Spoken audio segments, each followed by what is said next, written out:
Madalas, people are guilty of oversimplification of truth.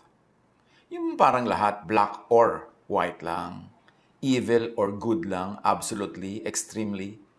At sa mga tao, either sila ay bida o kontrabida lang. Dapat ang taong lumalago sa pananalig, lumalago ang emosyon, ang espiritu, ang intellect, ay nakakakita ng shades of color, hindi lang black or white. May mga gray areas talaga. Hindi lang absolutely right or absolutely wrong ang isang ideya, meron talagang mga gitna. At ang katotohanan, hindi lang one point, yung point ko at yung point mo wrong na. Sometimes ang katotohanan ay 2 points, 3 points, or several points, and the sub-points in between those points. Ang ating pag-aaral ngayon, isang attempt na palawakin ang pangunawa natin sa katotohanan na huwag maging overly simplistic lang. Ang pamagat, kontrabida ba talaga? At kung kukumpletohin natin yung kwento at yung title, kontrabida ba talaga sinabal? Basahin natin ang kwento. 1 Samuel 25, 2-42. Sa Maon ay may isang taong mayaman. Malaki ang kanyang kawan sa Carmel. Mayroon siyang 3,000 tupa at 1,000 kambing. So mayaman daw itong lalaking ating pag-uusapan. And actually sinabal yun. To be wealthy, one must be doing things well and correctly, at least by natural law. Kasi hindi naman madaling magpayaman, hindi madaling yumaman, at kahit yumaman ka na, hindi madaling mag-maintain ng pagiging mayaman. So obviously, may ginagawa itong sinabal na tama. Kaya siya yumayaman. Even that tama is not by way of religious righteousness, but at least by the way of, or by way of natural law abidance. Nabal ang kanyang pangalan at buhat sa angkan ni Caleb. Ang asawa niya ay si Abigail. Ang babaeng ito ay maganda at matalino, ngunit si Nabal ay masungit at magaspang ang pag-uugali. Now, we should be wary and careful. Nagsisimula na nating makilala si Nabal sa pamamagitan ng point of view ng writer. At di ba ganyan ang pagkakakilala natin sa maraming tao? Sa pamamagitan ng point of view nung nagkwento sa atin. Kaya pag merong nanira na nauna, kumisan sira na ang tingin natin sa tao kahit wala pa tayong personal research. Kahit wala pa tayong personal access to information. Kung ano lang sinabi sa atin nung nagsabi, yun na agad ang point of view natin. At kumisan, kung galit siya, galit na rin tayo. Kakampi na niya tayo agad sa kanyang giyera. Hindi itong sinusulat dito sa Bible ang ating sinusuring mabuti sa pagre-report, kundi gusto ko na maging daan ito para tayo magbukas ng isip kung paano natin kinikilala ang tao. Ang ating kapwa. Kinikilala lang ba natin dahil sa sabi ng iba? Tulad ngayon, sabi nitong writer, si Nabal daw ay masungit at magaspang ang pag-uugali. So parang sa takbo ng usapan, hinahanda na tayo na magiging kontrabida itong Nabal. Pero gusto ko nga maging sensitive tayo, suriin natin bida o kontrabida, extreme ba o gitna.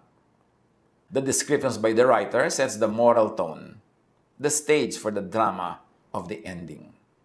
At ganyan ang pagsusulat ng mga Hollywood writers, mga movie writers, script writers, sineset ka nila sa simula. May set up para handa ka doon sa magiging conclusion o sa mangyayari sa dulo. Now, the description of the writer here reveals the writer's point of view, theology, and even politics. Because may politics ang kwento na ito. Because it will involve David, who was a very political figure. So may branding pa, siya daw ay Calebite. Galing daw siya sa pamilya ni Caleb. Caleb also means dog. So kung ginagamit natin at alam natin yung original na salita ng scripture na ito, meron agad color ang personality ni Nabal. Sa pagpapatuloy, minsan nabalitaan ni David na ginugupitan ni Nabal ang kanyang mga tupa. So ang mga tupa, ginugupitan, kinukuha yung kanilang wool, kasi yun ay nagiging tela, nagiging pangginaw. In other words, magiging pera ang kanilang buhok ng mga tupang ito. Pero bago naman kumapalang buhok na ito, pinapakain yung tupa, pinapainom, inaalagaan, ipinoprotect sa mga mababangis na hayop, may investment. Note here that David was a fugitive from the incumbent king's government. He was running a shadow government in the wilderness. Si David noon ay mataturing na taong labas kasi siya ay tumakas mula kay Saul, si Saul ang hari, si Saul ang merong legitimate government. So, itong si David ay nanguna ng mga ilang tao at meron siyang mga tauhan at sila nagkaroon ng parang shadow government sa wilderness. Meron silang sariling mga patakaran nila sa buhay, hindi sila nagsasubmit sa mga batas ng bayan, sa batas ng hari. Sa pagpapatuloy, pinapunta ni David sa Carmel ang 10 sa kanyang tauhan at ipinasabi ang ganito, "Sumayin niyo ang kapayapaan at sa buo ninyong sambahayan. Nabalitaan naming ikaw ay nagugupit ng balahibo ng tupa. Ang mga pastol mo ay nakasama namin at hindi namin sila ginambala. Sa halip ay tinulungan namin sila at hindi naligalig sa buong panahon ng pagpapastol nila rito sa Carmel. Ito'y mapapatunayan nila sa inyo. Dahil dito, tanggapin mo ang aking mga tauhan at ipinakikiusap kong tulungan mo ako. Bigyan mo ako ng anumang maibibigay mo para maihanda ang aming pista." So, ang message para kay Nabal, give us. Meron kayong mga tupa, ginugupitan nyo ito, kikita kayo, may pagkain kayo para sa inyong mga trabahador, bigyan nyo kami, bahaginan nyo kami ng pagkain yan, kasi hindi naman namin kayo ginulo, hindi namin kayo ginambala, hindi namin kayo kinikilan. Sumunod naman ang mga inutusan ni David. Sinabi nila kay Nabal ang lahat ng ipinasasabi sa kanila at naghintay ng sagot. Sinabi ni Nabal, "Sino ba si David? Sinong anak ni Jesse? Talagang maraming alipin ngayon na lumalayas sa kanilang amo." So, loaded agad ang reaction ni Nabal. Kasi talagang si David ay lumayas kay King Saul. In fact, hinahunting siya ni King Saul. At siya nga ay namuno sa mga taong lumabas din sa bayan, lumabas sa gobyerno, at may sarili silang shadow government in the wilderness. Kaya nung malaman ni Nabal na itong si David ang nagpapahingi ng pagkain, sabi niya, sino ba siya? Maraming mga tao ngayon tumatakas sa kanilang mga amo. Well, makasol kaya? Makagobyerno kaya itong si Nabal? Kasi bakit ganun ang reaksyon niya kay David? Ang tinapay, inumin at pagkain para sa aking mga manggugupit ay hindi ko maibibigay sa mga taong hindi ko alam kung saang lupalop nang galing. So may point o walang point si Nabal? Diyan tayo magsisimulang manuri. Kakampihan niyo ba si David agad dahil sa si David? Kakampihan niyo ba si Nabal agad dahil sa si Nabal? O manunuri muna kayo? Humihingi si David ng pagkain dito kay Nabal. Ayaw magbigay ni Nabal kasi hindi niya gusto ang kalagayan ni David na fugitive siya sa government. O dahil lang ba siya ay talagang maramot? Masama lang ba talagang ugali niya? So anong tingin natin dyan? Sasangayon ba tayo na ayaw niya magbigay? O partly o fully na agree tayo? Nang marinig ito, nagbalik sila kay David at sinabing lahat ang sinabi ni Nabal.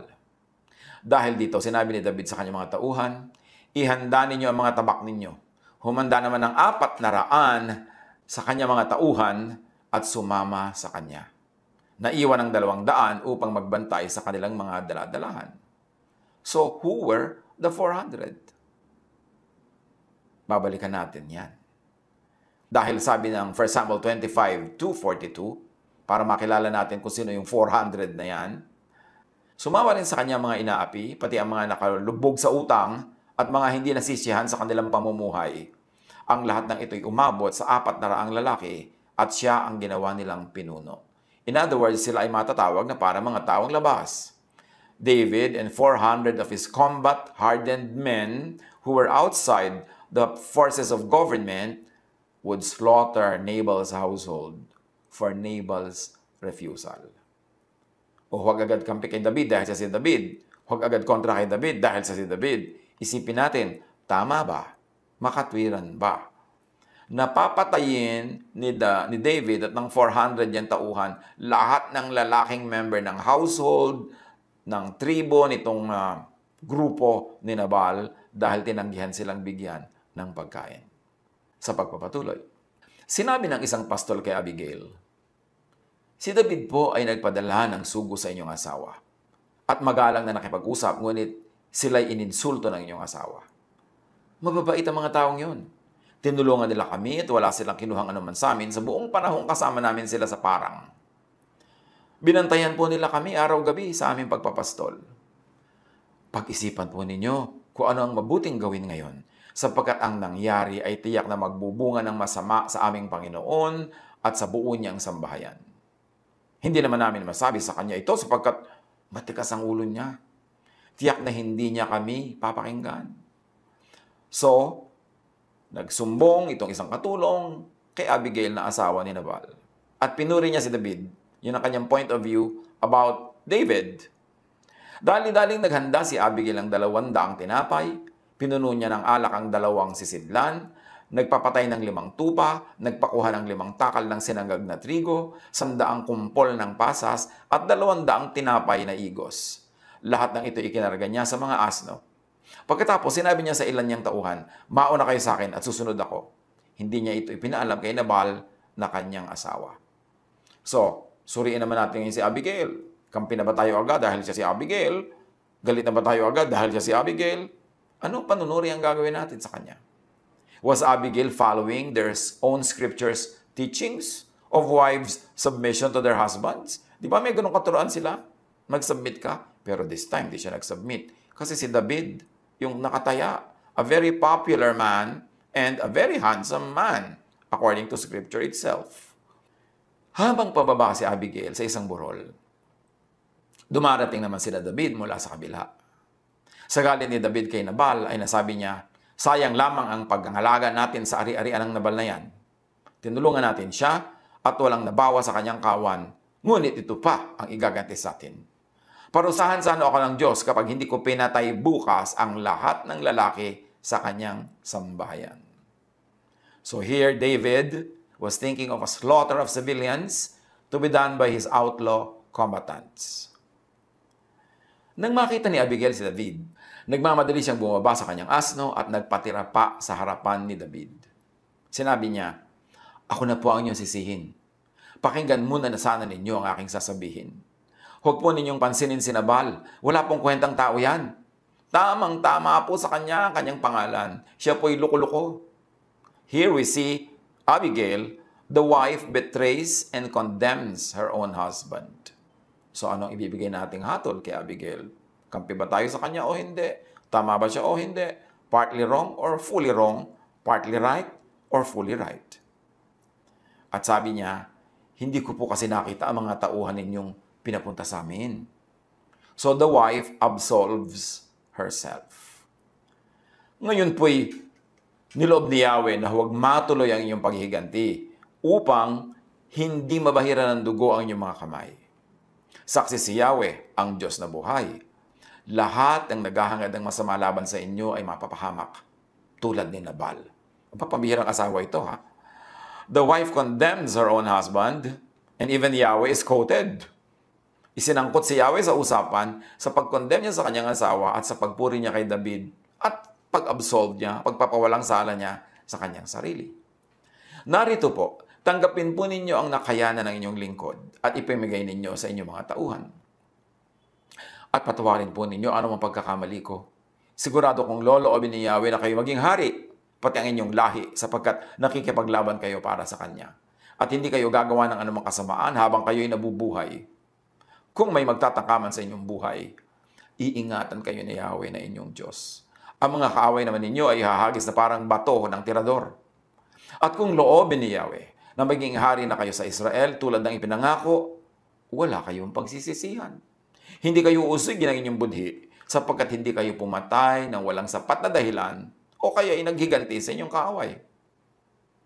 At sana'y maalala ninyo ako sa sandaling marapati ni Yahweh na maitatag na ang inyong sambahayan. Here is an admonition by Abigail that is pregnant with meaning. The wife of Nabal blesses her husband's would-be murderer and asks for David to remember her. Parang sinabi niyang, remember M, remember E. Put them together. Remember me when you're already king. Sinabi ni David kay Abigail, purihin si Yahweh na nagpapunta sa inyo rito.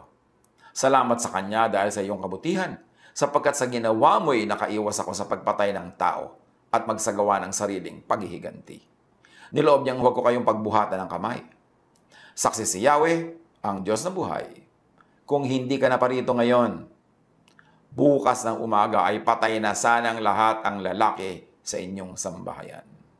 So here, David blesses Abigail in turn and in return. Tinanggap ni David ang mga dala ni Abigail. Pagkatapos sinabi niya rito, umuwi ka na. Huwag ka na mag-alala at gagawin ko ang kahilingan mo. At umuwi na si Abigail. Pagdating sa bahay, nakita niyang handaan ni Nabal. Walang iniwan sa pista ng isang hari. Narat na niyang lasing na lasing ito, kaya't wala siyang sinabing anuman ng gabing yun. So yung description, yung daw pista parang hari. So what's wrong with this? Halos isang taon sila naghihirap na mag-alaga ng mga tupa. Ngayon, na-harvest na nila, maibebenta nila, kikita sila. So meron bang mali sa kanilang pagsasaya? She told him nothing at all until daybreak. Sabi ng scripture.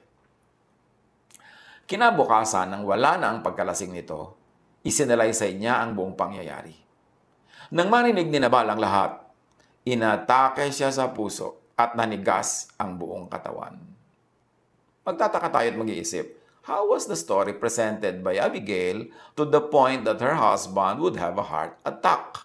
Siyempre, alam niya ang kalagayan ng husband niya dahil husband niya yan. Sinadya ba niyang takutin para magka-heart attack? Hindi natin alam. We are not told. Pero remember, ang ginagawa natin ngayon ay manuri. Manuri ng presentation, manuri ng panunuri, manuri ng mga motivation, ginagawa ng mga tao sa kwento para ma-apply natin sa ating sarili, sa ating buhay. Para tayo man maging maingat sa panunuri, maging maingat sa pakikinig sa sinasabi ng iba, at maging maingat sa pakikitungo sa kapwa. So, na-heart attack ang Nabal. Pagkaraan pa ng 10 araw, pinarusahan ni Yahweh si Nabal at ito'y namatay. So according to the story, the Lord killed Nabal for refusing to give food to David. Directly related ba talaga ang kamatayan niya sa refusal niya magbigay ng pagkain at doon sa stroke or sa heart attack? O ang nakamatay sa kanya ay yung presentation ni Abi na nakakatakot siya siguro magkwento? We don't know. Tanong lahat ang mga yan, dapat kanya-kanyang pag-iisip. Nang mabalitaan ni David ang nangyari kay Nabal, sinabi niya, "Purihin si Yahweh. Ipinaghiganti niya ako sa paghamak na ginawa sa akin ni Nabal at inilayo niya ako sa pagkakasala. Pinagbayad ni Yahweh si Nabal sa kanyang kasamaan." Talaga? Dapat nating suriin. God would kill Nabal for refusing to give his food to David. And after all, nakakain din naman sila David kasi ibinigay ni Abigail yung pag-aari din naman ni Nabal. Correct ba talaga ang conclusions ni David at ng writer? Lahat ng ito magandang pag-isipan. Si David ay nagpasugo kay Abigail at pinasabing nais niya ito maging asawa. Nang dumating sa Carmel ang mga inutusan ni David, sinabi nila, pinapasabi po ni David na nais niya kayong mapangasawa. Yun naman pala, may MU na sila noon pa. Yung pinuri-puri ni Abigail si David, siniraan ang kanyang asawa, ipinahamak, at ang kanyang sarili ay pinawalang sala niya, at sinabi pa niya kay David, pag naging king ka na, nawa maalala mo ako. Hindi pa siya nagiging king, pero naging biyuda na ito si Abigail, agad-agad ipinasundo para maging asawa nitong si David. Kamamatay-matay pa lang ng asawa, anong gagawin ni Abigail? Yumukod si Abigail, ang mukha'y halos sayad sa lupa, at sinabi, "Narito ang inyong lingkod, handa pa ako maghugas ng paa ng inyong mga tauhan." Nagmamadali siyang tumayo, sumakay sa asno at sumama sa mga tauhan ni David, kasama ang 5 sa kanyang mga katulong, at siya'y naging asawa ni David. Sabi nga ng iba, yun na. Under whose reign could the writing have been done? Sino ba ang hari na ikinuwento at isinulat ang salaysay? Examine the tale. At sa ating buhay ngayon, mga kapatid, pag may nagkukwento, pag may nababasa tayo, napapanood, natatanggap ng mga messages, watch for bias, for partisanship everywhere. Review your concept of bida and kontrabida. Do not let religiosity harden your heart. Do not let religiosity blind you to justice. Do not let religiosity make you choose immediately, instantly, kung sino ang bida at kontrabida. Life is much more complex than that.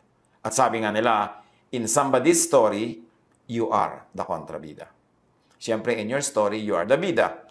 But another version of this story, ikaw ang kontrabida dyan. Revisit, re-examine, reassess ang iyong mga bida sa buhay. Bida ba talaga sila? O nakondisyon lang ang isip mo na isipin na sila'y bida, revisit and re-examine kung sino ang iyong mga kontrabida at kung sino ang mga extra lang. Kasi baka sa pag-oversimplify natin, masama siya, mabuti siya, bida siya, kontrabida siya, maging unjust tayo. Na maparusahan natin ang hindi dapat parusahan, mapuri ang hindi dapat purihin, o kaya maitsepwera at maipwera sa buhay natin ang mga dapat ay kasali. Huwag makinig agad sa kwento ng iba. Ang nagkukwento sa iyo, bida siya, kontrabida ang kanyang kalaban. Dahil hindi naman ikaw siya, huwag agad automatically i-consider mo agad na kontrabida nga yung sinasabi niyang kontrabida. Ang tunay na maka-Diyos ay manunuri, makikinig sa lahat ng tao, sa lahat ng sides, sa lahat ng panig, hindi agad-agad kakampi, at hindi agad magja-judge ng kapwa. Nawa, yan ang maging lesson sa pagre-review natin kung paano nangyari na si Nabal, ang totoo, wala namang ginagawang masama si Nabal, tahimik siyang nag-aalaga ng mga tupa, tahimik siyang merong trade, tahimik siyang nagpapagupit ng mga buhok para maibenta nila, nagpiesta siya ng sarili naman niyang kita, tapos itong si David gustong patayin ang lahat ng kanyang mga tauhan dahil sila inatanggihan. Ipagpalagay na naging magaspang ang ugali nitong si Nabal. Ipagpalagay na. Pero sapat ba yung kagaspangan na yon? At sapat ba yung dami ng pagkain na itinangging ibigay sa kanila para patayin ang lahat ng lalaki ng kanyang buong sambahayan nitong 400 battle-hardened outlaws na tauhan ni David at that time? Of course, they were outlaws because the true and legal law was under the King Saul. Huwag tayong agad-agad kampi dito, kampi doon, kontra dito, kontra doon sa ating mga buhay ngayon. Huwag tayong agad-agad nagpapadala kung sino ang bida at kontrabida. Dapat tayong manuri. Dapat tayong mag-isip. Sapagat ang tunay na mga anak ng Diyos, pahahalagahan ang katotohanan. At ang katotohanan is not always just black or white. There are shades of gray. Sometimes many shades. Dapat tayong manuri para tayo maging mabuti, mabait, at makatotohanan at makatwiran. Paano i-apply sa ating buhay ito? Sino ang mga agad-agad ay itinuturing nating Nabal? Sino ang mga Abigail dyan? Na sila pa na ito, nagtataksil agad at nagtatakwil sa asawa para maging asawa ng iba, tapos parang bida pa siya. Sino ang mga David sa buhay natin ngayon na dahil ang image niya ay siya ay kinakasihan ng Diyos, kahit ano na ang gagawin niya, papalampasin na lang natin. Manuri. Truth sets free. Jesus is the way, the truth, and the life. I-apply ang Jesusness, salain sa Jesus filter ang lahat ng panunuri natin sa ating kapwa. God bless us all.